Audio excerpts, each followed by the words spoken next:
성도 여러분 안녕하셨습니까?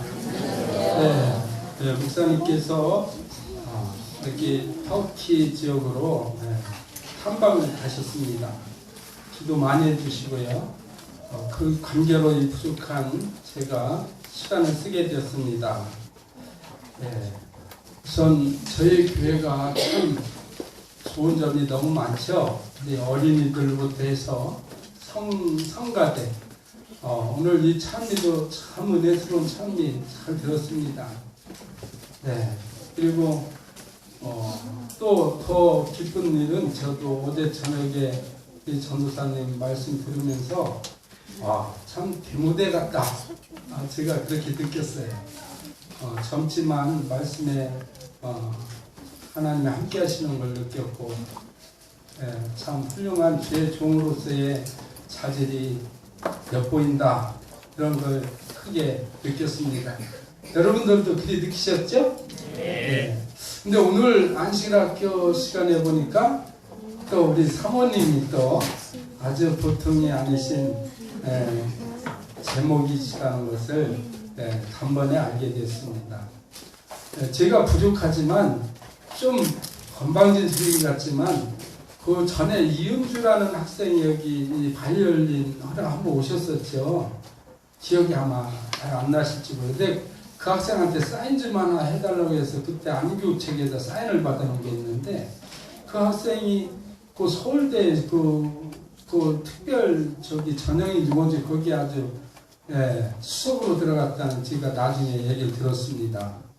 그런 것처럼 우리가 기도하고 또 우리 목사님, 전도사님을 위해서 또 우리 성도들을 위해서 기도하면 하나님께서 크게 쓰임 줄을 저는 믿고 있습니다.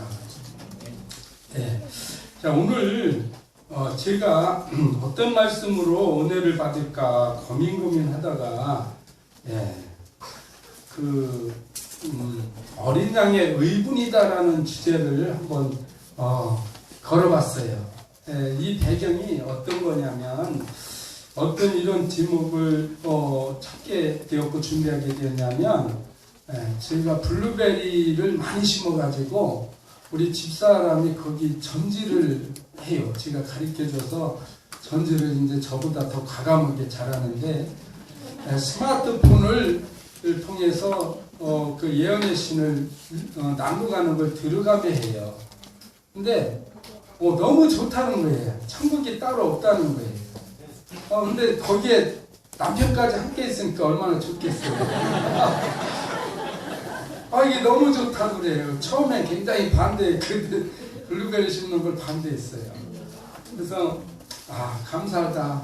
그렇게 좋아하고 이거 말씀 들을 시간도 있고 참 좋아요. 재밌어요. 근데 시대의 소망을 듣는 과정에서 내가 너무 부끄럽구나. 내 하나님 앞에 내 모습을 볼 때 너무 부끄러운 생활을 하고 있구나 라는 것을 느끼게 됐어요. 그래서 그게 어디에서 느꼈냐면은 그 예수님이 성전에 가셔서 성전을 깨끗하게 하시는 그 과정에서 저의 모습을 발견하게 되는 거예요. 나도 그들 속에 있었던 한 무리와 똑같지 않느냐 이런 생각을 하게 되었습니다. 예수님은 좀 화를 내셨다는 표현이 좀 이상하겠지만 거룩한 분노 이거를 크게는 한 두어 번 정도 있지 않나 이렇게 저는 봐요. 그것이 어디에서 이루어졌냐면 성전에서 다 이루어졌어요.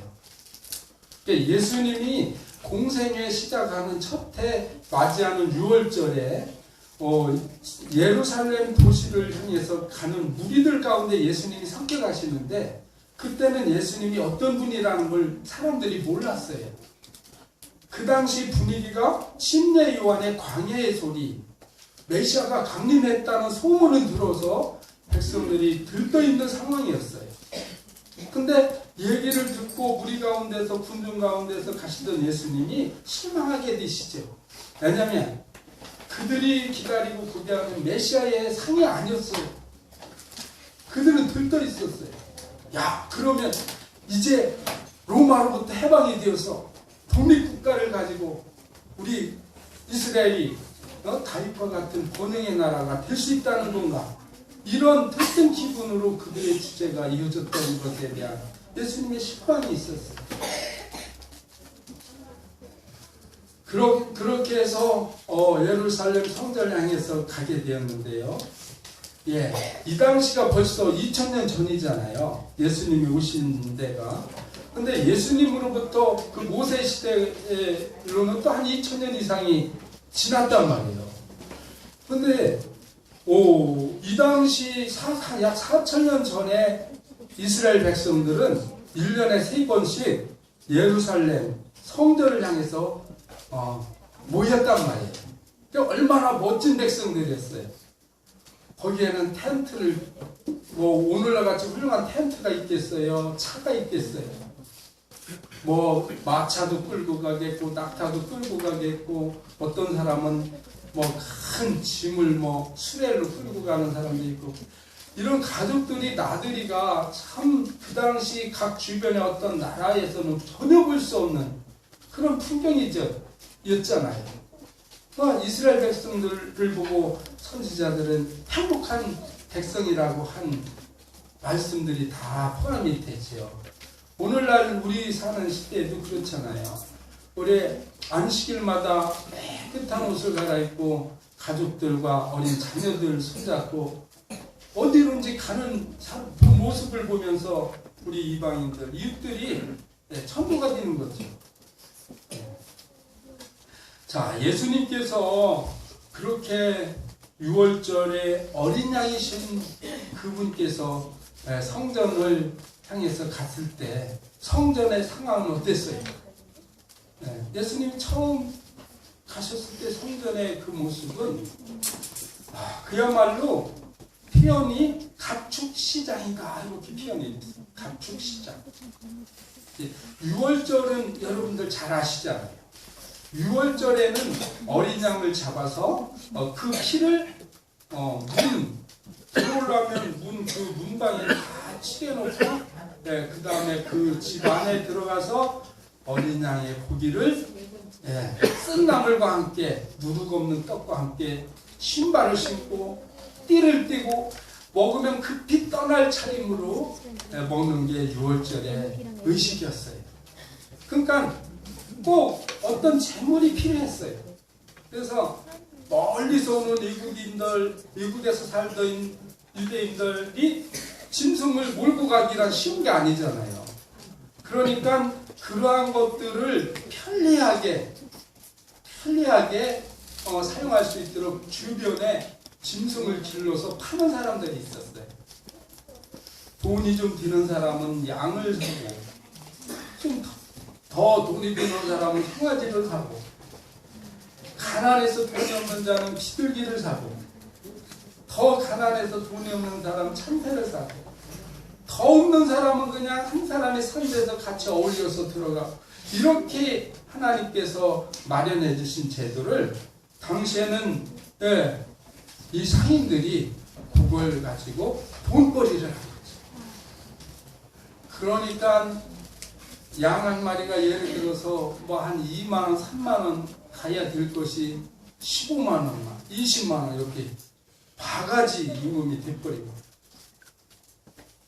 그리고 그 또 성전에 내는 돈을 바꾸기 위해서 또 교환소가 생겨요. 지금도 우리나라 돈으로 외국 돈을 바꾸려면 뭐가 발생이 돼요? 공짜를 바꿔주나요? 1,000원 주면 1,000원 주나요? 아니잖아요. 거기에서 수수료를 떼잖아요. 그게 자기들의 이득이란 말이에요. 근데 정당한 수수료를 떼면 괜찮은데 폭리를 취하는 거지. 그래서 장사꾼의 소리, 짐승의 소리, 막 떠드는 소리, 그야말로 예루살렘 성전 뜰은 가축시장이다 라고 표현을 해놨습니다. 그 모습을 6월절 어린 양 되시는 예수님이 보시면서 계단 위에서 다 보시면서 상인들을 쳐다봅니다. 그때 영감의 글의 피로는 그 상인들이 점점 자기들을 보는 그 나사렛 예수의 얼굴을 보면서 겁에 질렸다. 겁에 질렸다. 왜 여러분 갑자기 분위기가 조용해지는 경험들 보셨어요? 막 웅성웅성하다가 갑자기 조용해지는 그런 상황이 가끔 있잖아요. 우리 어떤 모임이나 사람 많은 데 가면 바로 그런 광경이 벌어지고 있어요. 예수님이 계단 옆에 짐승들을 몰기 위해 쓰여진 채찍들을 모아둔 걸, 그 노끈으로 만든 걸 하늘 잡으시고 계단을 내려오시자 이 상인들이 도망가기 시작해요. 예수님이 상을 다 덮으시고 하시는 말씀이 뭐였어요? 상을 덮으시면서 왜 아버지의 집을 장사하는 집으로 만들지 마라. 그렇게 다 쫓아버렸습니다.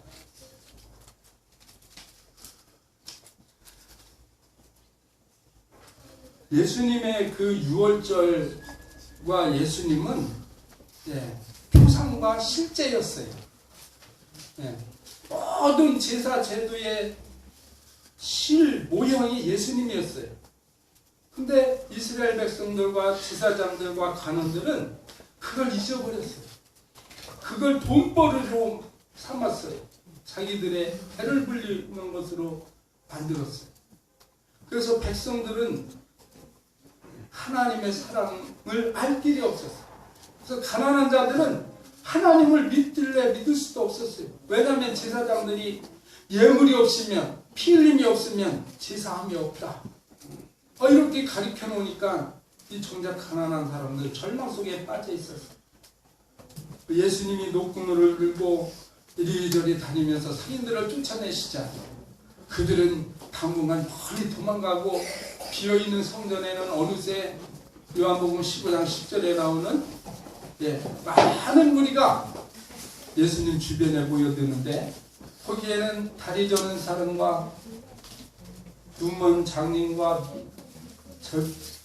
안진뱅이 많은 장애인들이 예수님 주위에 보이는 거예요. 가난한 자.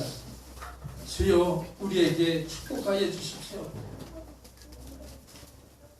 그 모습을 도망가던 제사장과 관원들, 상인들이 한참 정신없이 도망가다 보니까 내가 왜 이렇게 도망가지? 이런 정신을 들게 되는 거예요. 자, 우리 상식적으로 생각해 보세요. 어느 한 사람이 그 큰 행사를 위해서 수많은 사람이 모여있는 그 장소에 나타나서 사람들을 쫓아내고 상을 얻고 한다면 이게 그렇게 정리가 되겠어요? 아마 그 사람 금방 잡혀나갔을 거예요. 그 영감의 기록에 보면 신성의 번뜩함이 얼굴에 나타났다 그랬어요.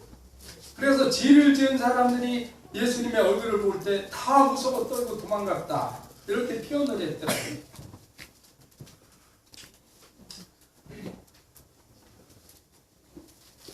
예수님의 그 의도는 너희들이 피 흘리는 이 재물이 바로 나다. 내가 2000년 아니 4000년 전부터 너희들에게 가르쳐주고 제사 제도 속에 나타나서 알려주고자 했던 그 실제 모형이 나다. 라는 것을 조금도 아는 사람이 없었다는 것에 대한 의문이었어요.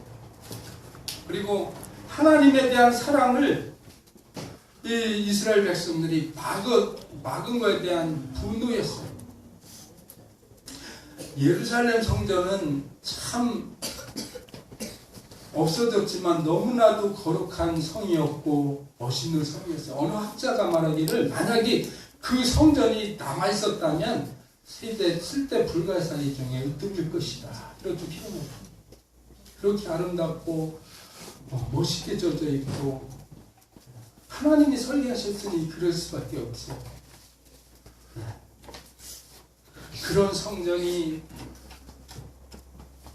백성들로부터 절망을 안겨주고 이방인들에게 비춰질 하나님의 사랑을 막는 그런 도구로 삼고 있었던 그 현실에 대한 예수님의 끓는 그 분노, 그게 어린 양의 분노다라고 표현을 하고 있습니다.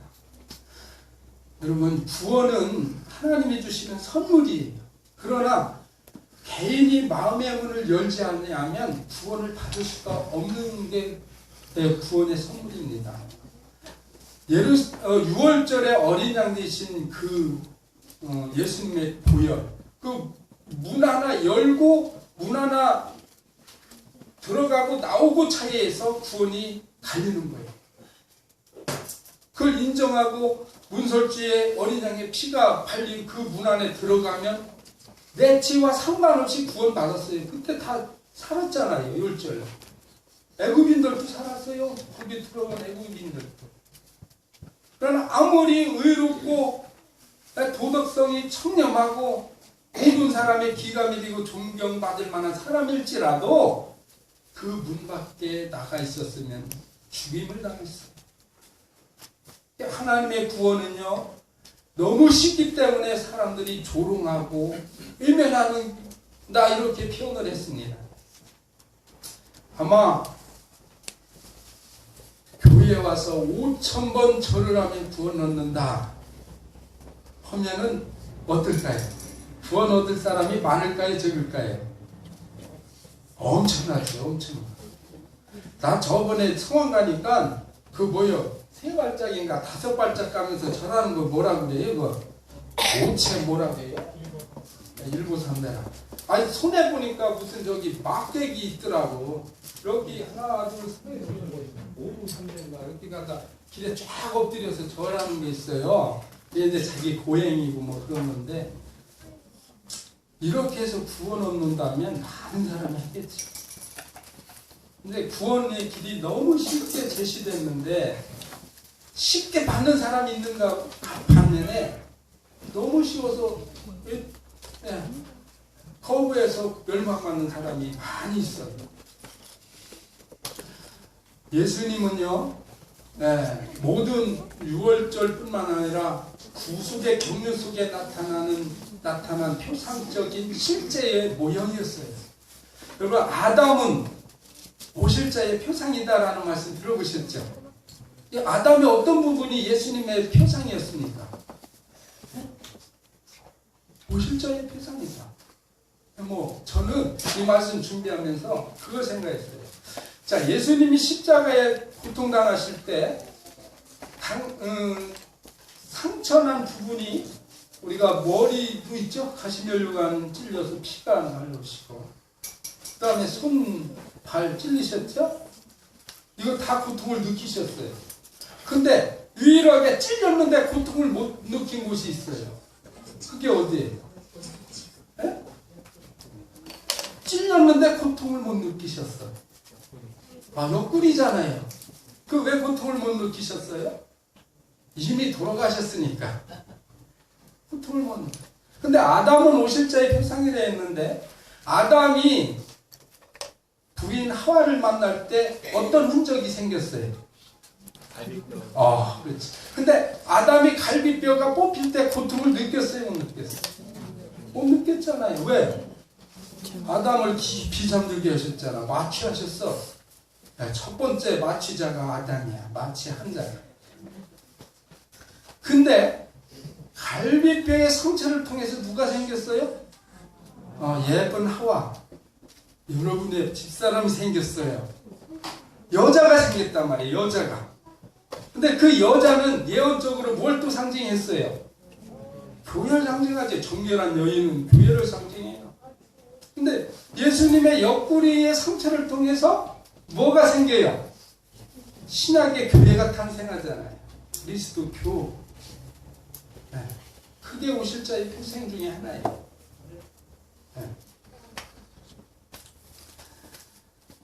두 번째, 첫 번째의 그 성전 정결에서 제사장들이 도망가다 이거 왜 우리가 도망가지? 우리가 명색의 제사장인데, 아니 저 초라한 나사라 저 이름 없는 선생이라고 불리는 저 사람한테 왜 우리가 쫓겨야 돼? 그래서 전녀를 가다듬고 옷을 갖다 줬고 성전뜰에 마음이 아파서 나무와 나무지땡이 지팽이 하나 잡고 서 있는 예수님 앞으로 갑니다. 가서 그 제사장과 간원들이 하는 말이 내가 이렇게 했는데 무슨 표적을 우리에게 보이겠느냐. 이게요 이렇게 될 장면이 아니에요. 하나님의 신성에 함께하지 않으면 벌써 예수님은 젊은 사람들에게 끌려가서 어디 가서 몸에 맞았든지 돌에 맞았든지 죽었어요. 그 예수님이 이 땅에 구주로 오셨을 때 이 세계의 정세는 로마가 전 세계를 다스렸대요.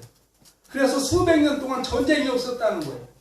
그래서 예수님의 오신 그 평화의 소식이 전쟁 때문에 듣지 못하는 민족이 없게 하기 위해서 하나님이 그 평화의 무드를 만들어 놓은 거예요.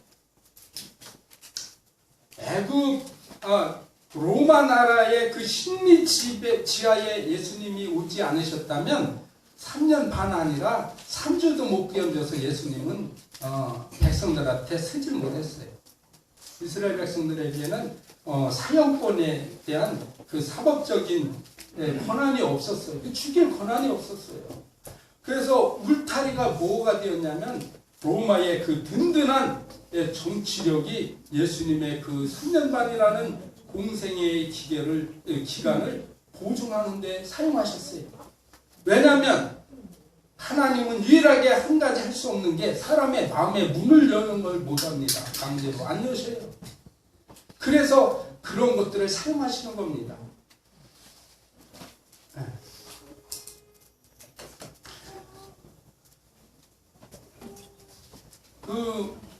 그러면서 그 영감의 글 속에는 예루살렘 성전이 오늘날 우리들의 각 개인의 마음이다.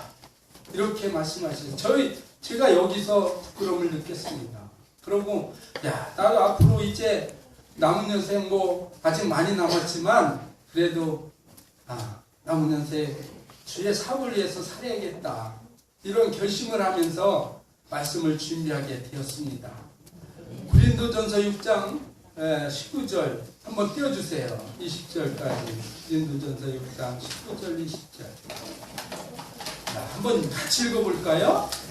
너희 몸은 시작. 너희 몸은 너희가 하나님께로부터 받은 바 너희 가운데 계신 성령의 전인 줄을 알지 못하느냐. 너희는 너희 자신의 것이 아니라 값으로 산 것이 되었으니 그러니 너희 몸으로 하나님께 영광을 돌리라.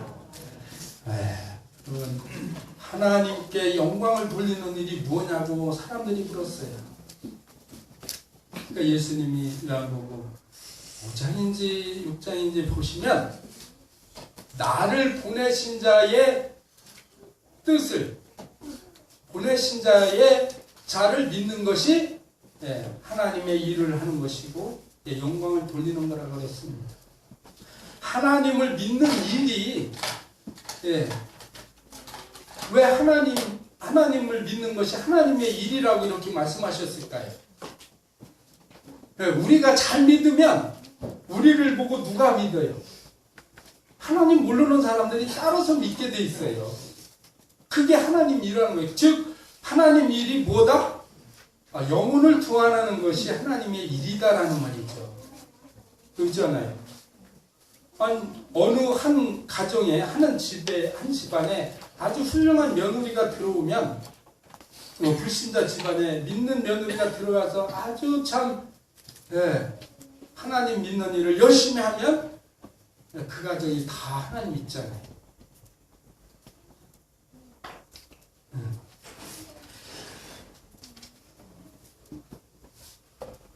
그 이스라엘 백성들은 누구나 유대인이라면 성전세를 내게 됐대요. 하나님께 드리는 성전세. 근데 그게 반세겔인데 그걸 오늘날 화폐가치로 따지면 한 2,000원에서 한 3,000원 정도 된다고 그래요. 근데 그 당시의 화폐가치로 따지면 약 한 세겔이 4디나리온이래요. 그 4디나리온은 노동자 4명의 노동자 임금이에요. 그래서 반스겔이면 두 명의 노동자다. 그런 계산을 해놨던데 뭐 그게 중요한 게 아니고 쉽게 이해하면 오늘날 우리들 주민세 내잖아요. 그거와 같은 거 다 생각하시면 돼요. 그거를 성전에 내면 성전에서 쓸 수 있는 돈으로 바꾸는 것이 이제 성전 주화다 이렇게 돼서 또 우리도 하나님의 백성이 되었잖아요. 이스라엘 하나님의 백성이 되어서 하나님께 헌금을 드리잖아요. 그런 맥락으로 볼 수 있습니다. 자, 그리고 예수님이 공생의 마지막 부분을 달려가실 때 이제 몇 주 십자가의 사건을 몇 주 앞두고 마지막 유월절에 참석했을 때는 더 화를 내셨어요. 3년 전에 그 성전 모습이 더 악화되었다 그렇게 표현을 했어요. 그때는 3년 전에는 이 장사들 관원들만 거기에 뭐 거래하고 했는데 3년 뒤에는 이 제사장들이 직접 돈을 챙겼어요. 제사장. 야, 오늘날 세대의 교회 상을 보는 것 같지 않아요? 의리의리하게 지은 건물들 수천만 원씩 타는 목사들 이런 오늘날 시대상을 보는 것 같아요.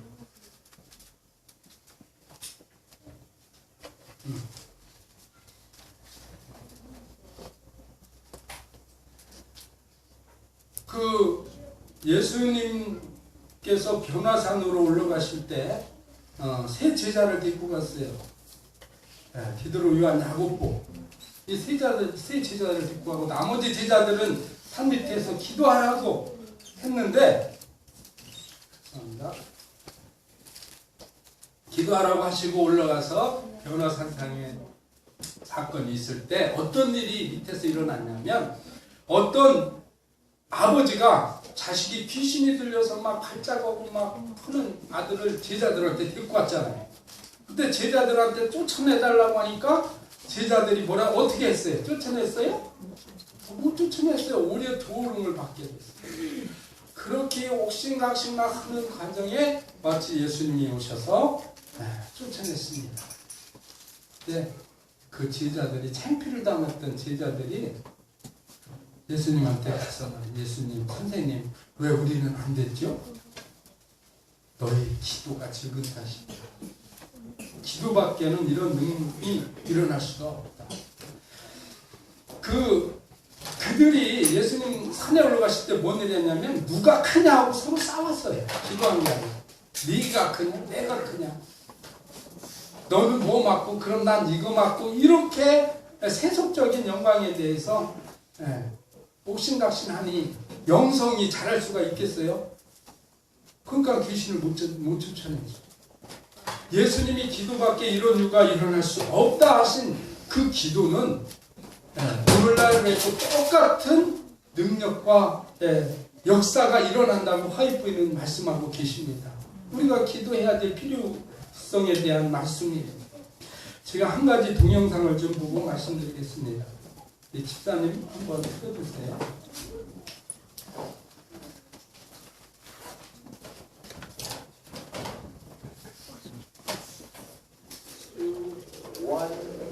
And liftoff. Liftoff of the 25th Space Shuttle mission, and it has cleared the tower.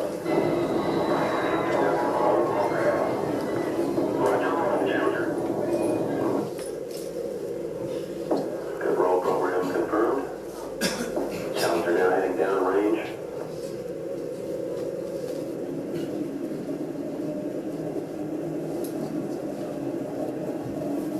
Engines beginning throttling down now at 94%. Normal throttle, most of the flight 104%.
예, 불 켜주시고.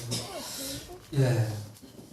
이 동영상은 1985년 그 챌린저호 폭발 사건 아시죠? 들어보셨죠? 86년에 발사됐는데 어떤 숨은 이야기가 있나 제가 그 책을 통해서 본 내용을 소개하려고 준비했습니다. 기도가 얼마나 중요하고 또 기도의 응답이 어떻게 이루어지는가를 알게 됐습니다. 프랭크 슬라작이라는 젊은 교사 선생님이 계셨어요. 근데 이 선생님은 어려서부터 꿈이 우주 여행사, 우주인이 되는 게 꿈이었어요. 근데 그 꿈을 키우고 했지만 그 꿈이 이루어질 기미는 전혀 보이지 않았어요. 늘 기도만 하는 하나님, 제가 이 우주인이 되게 해주세요. 그렇게 어린 시절, 학창 시절, 청소년 시절에 가서 이제 대학을 졸업하고 학교에 선생님으로, 과학 선생님으로 근무를 할 때 레이건 대통령이 이번 항공 우주 그 여객선에는 민간인 좀 한 명 태우면 좋겠다. 그 중에도 교사를 한 명 태우면 좋겠다. 그래서 그 교사가 그 우주에 가서 원격으로 그 학생들을 가리키는 그걸 한번 실험해보면 좋겠다 해서 민간인을 구한다는 광고를 냈어요. 그러니까 이걸 슬라작이라는 이 젊은 교사가 보고 흥분을 하게, 야 드디어 올 게 왔다. 하나님 내 기도를 들어주시는구나. 그래가지고 응모 원서를 가지러 갔는데 4만 3천 명이 응모 원서를 가져요. 그래서 실제 응시자가 1만 1,000명이 응시를 했어요. 그걸 보내놓고 이제 언제나 연락이 올라나 미 항공우주국에서 연락 오기만 기다리는데 정말 얼마 지나지 않아서 항공우주국 그 직인이 딱 찍힌 필물이 왔어요. 그 열어보니까 당신은 백인에 선정이 됐다는 거예요. 하나님 제 기도를 들어주시는 거냐. 근데 너무 좋아가지고 가서 열심히 거기에 훈련받고 막 테스트하고 고등 훈련을 다 했지만 결국은 한 명 선정하는데 떨어졌습니다. 얼마나 실망했겠어요. 네? 하나님 이럴 수는 없지요.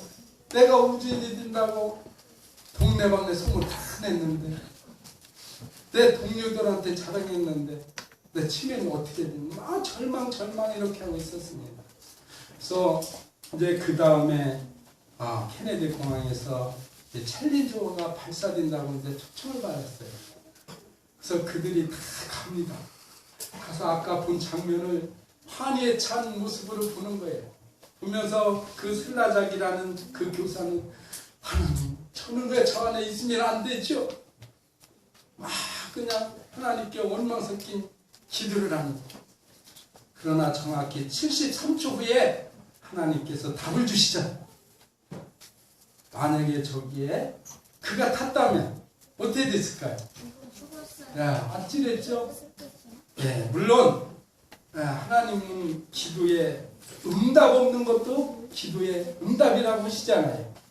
그러나 그 응답을 확인하기 위해서는 우리는 꽤 오랜 시간 기다려야 할 기도 제목들이 많이 있습니다. 우리 앞에 어떤 어려움, 내가 고대하던 것, 내가 계획 세웠던 것이 안 이루어진다고 실망하고 좌절하고 낙심하면 안 되겠어요. 끝까지 내 기도가 저렇게 이루어졌구나. 우리의 기도는 하나도 땅에 떨어짐이 없이 하늘로 올려온 바 된다고 했습니다. 그러니까 우리가 기도를 쉬지 말고 해야 되는 것입니다. 예수님의 의군을 사는 우리의 모습이 되지 말아야겠다고 저는 생각이 돼서 말씀을 준비했습니다. 우리 주변에 죽어가는 영혼들 얼마나 많습니까? 우리 가족이, 우리 교회가, 우리 지역이, 우리 나라가 좀 더 열심히 했다면 죽어가는 수많은 사람들을 살릴 수가 있지 않겠습니까?